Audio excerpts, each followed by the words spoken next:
জামুরিয়ার শিবপুর গ্রামে এক কৃষকের খামারে রাখা ধান ও চালে আগুন লেগে ভস্মীভূত হয়ে যায়। অল্পের জন্য রক্ষা পেল আগুন থেকে গোয়াল ঘরে থাকা গবাদি পশু।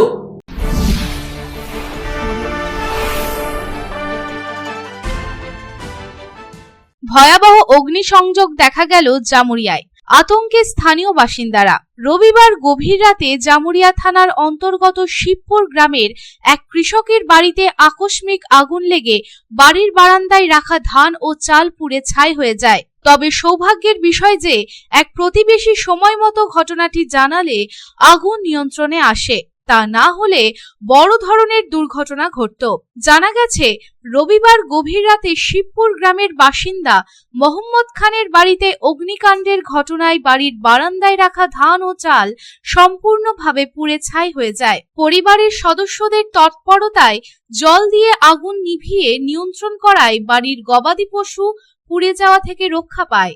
মোহাম্মদ খান জানান, রবিবার রাতে পাশের বাড়ি থেকে একজন এসে হঠাৎ বললেন, আমাদের বাড়িতে আগুন লেগেছে। তারপর জল দিয়ে সমস্ত আগুন নেভানো হয়। আগুন না নেভানো হলে গোয়ালের সমস্ত গরু মহিষ পুড়ে ছাই হয়ে যেত। ৩৫ থেকে ৪০ হাজার টাকার মতো আর্থিক ক্ষতি হয়েছে। একজন বাড়ির পাশে বাড়ি বললেন যে আপনার খামারে আগুন লেগেছে ধানে। রাত্রে আমার বাড়িতে শুয়েছিলাম, উঠে দেখছি ধুঁধু ধুঁধু করে আগুন জ্বলছে। আসছে তো অর্ধেকের অপর জ্বলে গেছে, পুরোটাই জ্বলে গেল। তারপরে আমার পানি কলসি করে ছেলে মেয়ে নিয়ে পানিতে ভর্তি করে বিলে বাজি নিয়ে পুরোটা দেখছি না, একদম পুড়ে ইয়ে হয়ে গেল। আমার এখানে মহিষ আছে, গাড়ায় গরু আছে, এইখানে মনে করো গরু কাড়া আমার সব পুড়ে যেত নালি বাইরে। এমনি 35-40 হাজার। অন্যদিকে স্থানীয় বাসিন্দা ৩ নম্বর ওয়ার্ডের কাউন্সিলর আব্দুল হাউস জানান, অগ্নিকাণ্ডে দরিদ্র কৃষকের প্রায় ৪০ হাজার টাকা মূল্যের ধান ও খড় পুড়ে ছাই হয়ে গেছে। সঠিক সময়ে আগুন নিয়ন্ত্রণে না আনলে বড় ধরনের বিপর্যয় ঘটত বলে জানান তিনি। আগের বছর চাষ হয়নি, তাই ফলনও ভালো ছিল না। তবে এবার ভালো ফলন থাকার পরেও এমন এক বিপদের সম্মুখীন হলেন কৃষকের পরিবার। তিনি আরো বলেন, গভীর রাতে ঘটে যাওয়া অগ্নিকাণ্ডে দরিদ্র কৃষকের সারা বছরের পরিশ্রম পুড়ে ছাই হয়ে গেছে, যা অত্যন্ত দুঃখজনক ঘটনা। সরকারের পক্ষ থেকে যদি কিছু তারা আর্থিক সাহায্য পেতেন, তবে ওই গরিব কৃষক পরিবারের অত্যন্ত মঙ্গল হতো।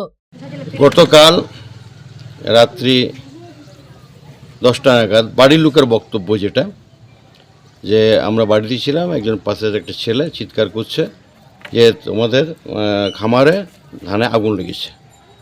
তারপর তারা ছুটে এসেছে, এসে প্রতিবেশী 2-4 জন বা তারা সকলে মিলে সামনে পুকুর আছে, পুকুর থেকে জল নিয়ে এসে নেবানোর চেষ্টা করেছে। কিন্তু যতক্ষণ ওরা দেখেছে 75% ধান জ্বলে গেছে। নেবাতে 100% মানে পুরোপুরি জ্বলে গেছে, যেটা মানে এই ধানটা খাওয়ার অযোগ্য। এই ধানটা কোনোরকম মানুষ চাল করে খেতে পারবে না। খুব গরিব মানুষ এরা, গত বছর চাষ হয়নি, এবছর কষ্ট করে চাষ করেছিল, কিন্তু ফসলটা ঠিক মতো এরা পেল না। যার জন্য আজকে এই পরিবার, খুব গরিব পরিবার, এদের ক্ষয়ক্ষতি ভালোই হয়েছে, মোটামুটি 30-35 হাজার টাকা। এবং এই ইয়েটা যদি ঠিক মতো সময় মতো না দেখলে, পাশে এখানে মোষ বাঁধা থাকে, এই গোয়ালের এই যে তিরপল দিয়ে যে আড় করা আছে, এটা লেগে গেলে আরও বড় ক্ষয়ক্ষতি হতে পারত। হ্যাঁ, তাই আজকে এই পরিবারটা যাতে সরকারি কিছু সাহায্য পায়। জামুরিয়া থেকে তারকনাথ মণ্ডলের রিপোর্ট, পাবলিক টাইমস। কিছু পরম্পরা আর শেখা মায়ের থেকে চলে আসে মেয়ের কাছে, ঠিক যেরকম হনুমান্তা চাক্কি ফ্রেশ আটা, ঠিক যেন মায়ের ভালোবাসা, যেমন শুদ্ধতা তেমন স্বাদ।